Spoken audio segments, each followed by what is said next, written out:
Stoke, this is a good question. This is a good question here. What's the Broncos' magic number when it comes to the number of games it will take to truly evaluate Drew Lock? I think it's a really good question. Before I tell you who said what here, just you've been around football your whole life.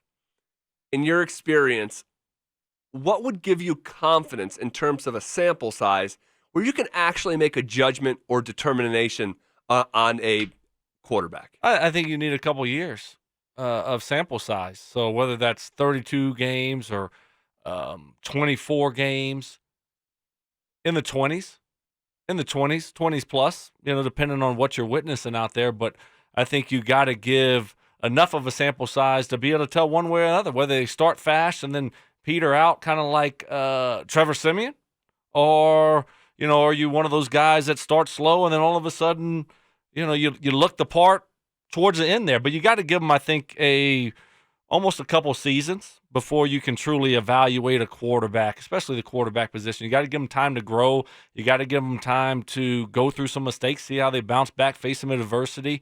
But at the same time, you want to make sure what you're watching, when they do start playing well, isn't a mirage and is something that they can sustain. You see a lot of times where guys, they look the part for a while, Mariota, Winston, and maybe Jared Goff, and then all of a sudden, maybe Baker. Yeah, and all of a sudden, it's just not there anymore for whatever reason. They just fall off the face of the earth.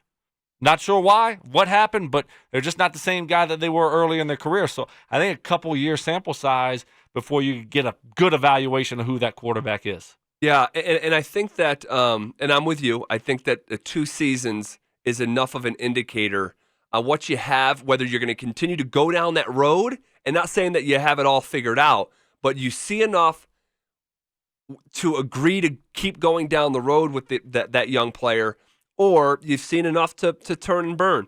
But the leash length is often tied and married to the draft status. That, like, if you're a first-round pick, you're going to get more of that evaluation time. If you're a second-round pick, you're going to get more than a third-round pick, but not quite the same as that first-round pick.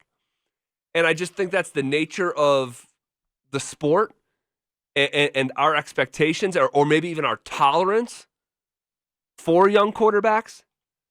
It's an interesting conversation. And our guy, John Davis, he put out a piece last week on this topic. And he looked at past examples of Bronco quarterbacks like Tebow, Brock Osweiler, and Trevor Siemian. And here's what he found. This is from our guy, John Davis. He says, quote, with Tebow, Osweiler, and Siemian, all 3 were figured out by their 7th start and after finishing 6 complete games. In Tebow's case, it was his 7th start in a run-heavy offense. He had started previously in a traditional offense, was figured out in about 7 minutes, John says. He goes on to say, the Broncos are in a bad situation with how they've handled the situation with Allen and Locke. If the team continues with Allen, he likely gets figured out at some point, leaving only a few starts left for Locke. That's not enough time to properly evaluate for next season.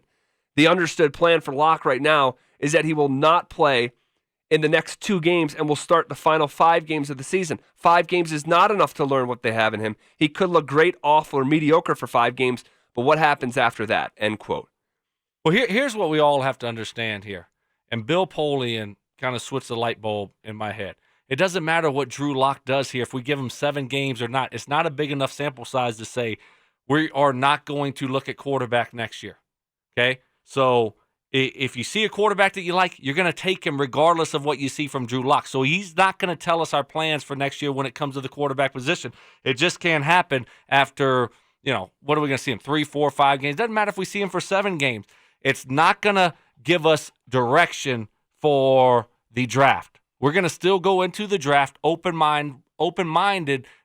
We're going to have open-mindedness. Is that a word? Yeah, it is. Close between enough. noon and 3. That's right. It's one of my better words from noon to 3. And we'll evaluate the quarterbacks just like we would any other year. And if you love one in the first round, you take him. You take him. Because even if Drew Lock started playing now, we wouldn't know enough. We wouldn't know enough one way or the other whether it was good enough or not good enough. But if you do go that route, and I'll go there with you. Okay, so John loves Justin Herbert. Yeah. Jake Fromm, whatever.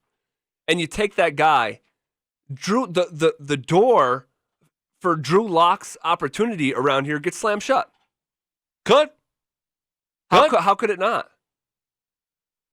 Depends on when you decide to play him. Herbert, when you don't decide to play him. Like, what's your plan for him? I don't know. Are they throwing him in there right away? Or are they, what did we see from Drew Lock? Are we going to give him another chance? What happens if Herbert gets hurt? See it all the time. Quarterbacks get hurt. Drew Lock comes in and plays well. Now you got two nice commodities, that quarterbacks. You can never have too many.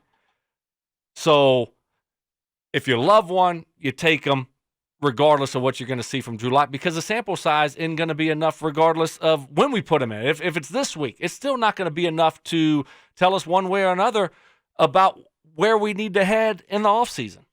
Man, I just think if we go down that road, first, let me just say this. If you get the right guy, regardless who it is, you got your guy. So perfect. But if you do go down that road and you draft a first-round quarterback this year, things could get real messy and cloudy around here.